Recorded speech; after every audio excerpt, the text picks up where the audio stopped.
Bonjour à tous, c'est Paul Dam pour vous présenter un sapin en sucette sur la cryothérapie que j'ai envie de qualifier artisanale.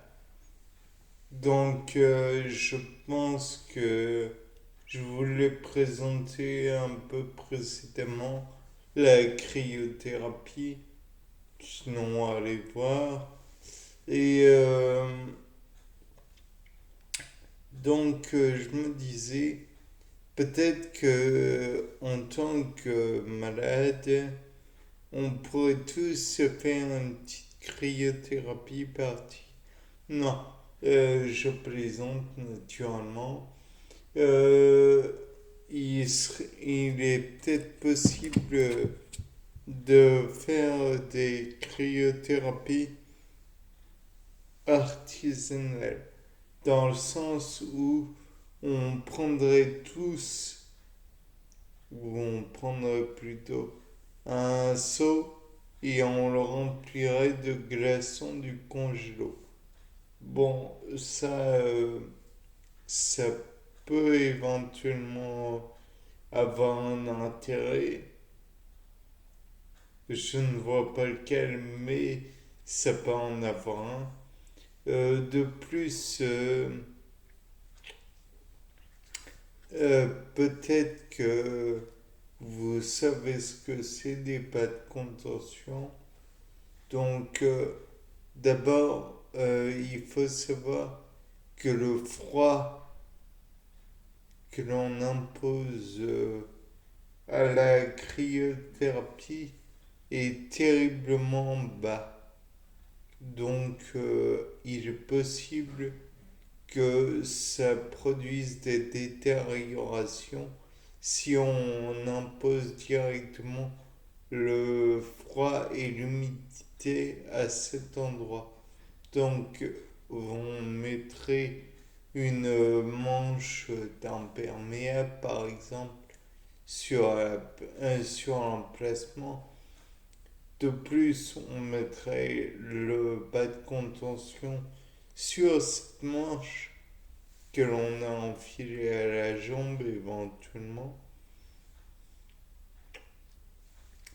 On humidifie le bas de contention et on y impose un souffle d'air dû par exemple à un ventilateur. Et là, on commence à avoir forcément un peu froid, bien que certains établissements se passent carrément du ventilo. Ils ont des appareils spéciaux qui envoient un souffle d'air froid pour la cryothérapie, mais localisé. Là, on pourrait envisager, non pas dans le cas du ventilo, mais du pistolet à air froid, que ça fasse geler l'eau sur le bas de contention. Et donc, on obtiendrait à terme, peut-être, l'efficacité d'un caisson pour la cryothérapie, mais généralisé dans ce cas.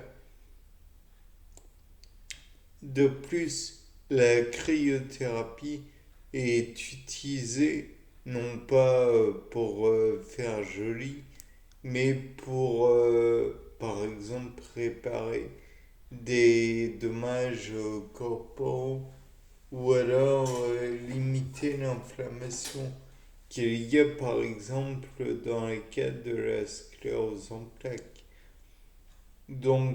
Et cette inflammation, joie intense, se fait par exemple lors des contractions musculaires telles que celles que l'on fait lors d'un exercice physique. Si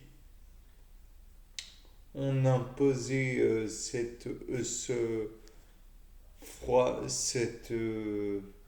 tactique d'insufflation du froid lors d'un exercice physique, alors peut-être serait-ce efficace, pratique, je ne sais pas. Dans ce cas, on pourrait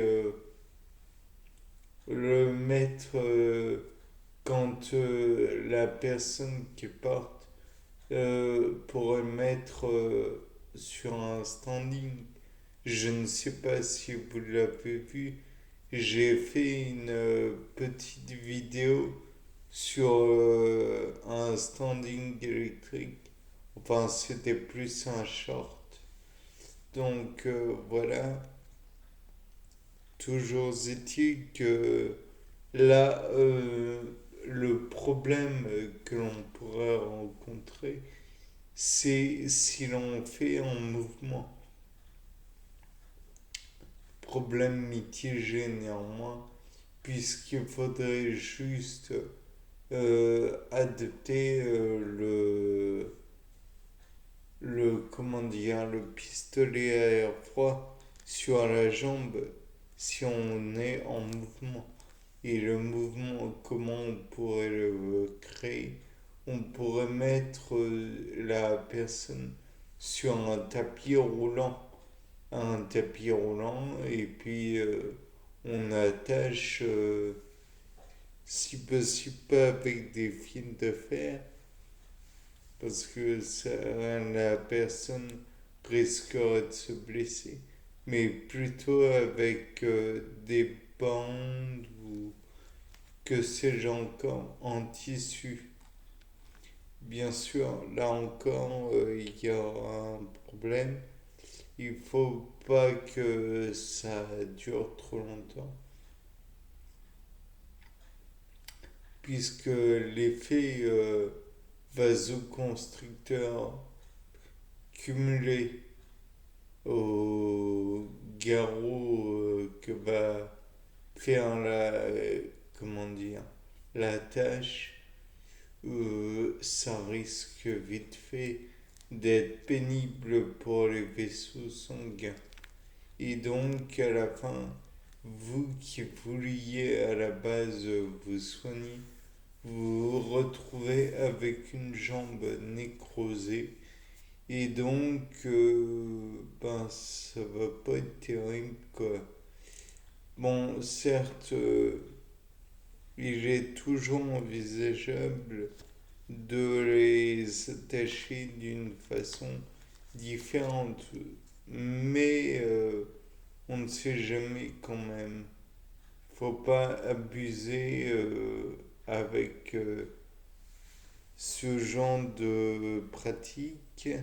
On risque de se faire plus de mal que de bien. De plus, peut-être par la suite, devrait-on employer d'autres pratiques telles que la balnéothérapie ou autres, mais la balnéo ferait en fait que vous vous détendez les muscles dans une eau très légèrement plus chaude. Après un froid intense, la balnéo, même à 20 degrés, paraît très brûlante. Contraste de température, ça imposerait donc peut-être un choc que le corps lui-même ne supportera pas. Néanmoins, il faut voir les choses en face. La balnéo est un... La balnéothérapie, j'entends, est un outil incroyable, très utile, puisque elle vous masse, certes, elle vous porte grâce à l'eau, vous porte, j'entends, grâce à la poussée d'Archimède, et vous faites en même temps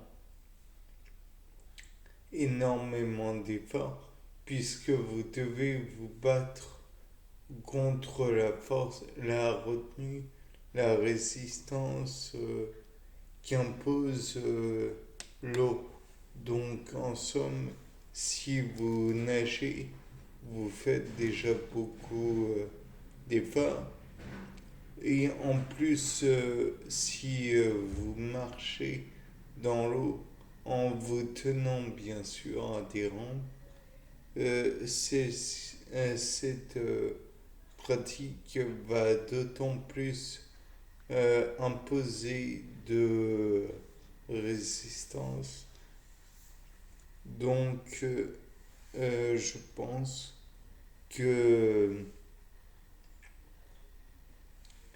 cela ne peut qu'être bénéfique pour remuscler, j'entends. Bien, je suis pas rentré dans les détails. C'était Paul Dame. Au revoir.